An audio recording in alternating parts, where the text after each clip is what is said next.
Des éléments d'embellissement peu ordinaires. Les sachets plastiques dans la ville sont devenus infernaux et à tous les coins de rue, ils dictent leurs lois.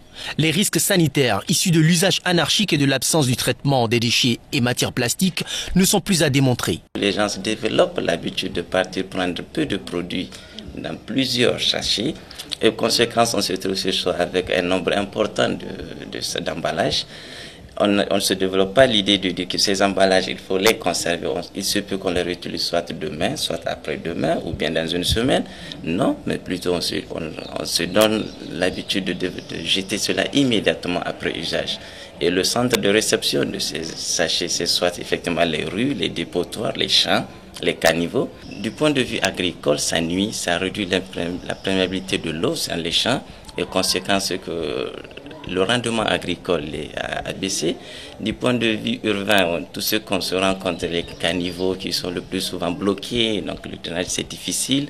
On voit par exemple les animaux qui sont réellement menacés, donc la plupart du temps, tout animal, surtout un animal domestique, spécifiquement les ruminants, quand ils ingèrent les déchets plastiques, ça reste dans leur panse. Plusieurs produits sont dérivés du recyclage des matières plastiques. Le plus connu d'entre eux, ce fameux pavé. Il y a des années, en réalité plus d'une dizaine d'années que les Indiens se sont intéressés à cela pour paver leurs rues.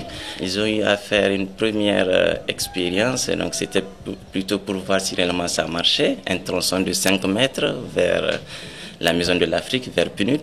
Donc c'était un test globalement acceptable. Difficile à l'heure actuelle est de faire acquérir aux individus le bon geste, celui de jeter les emballages dans des poubelles et non à même le sol.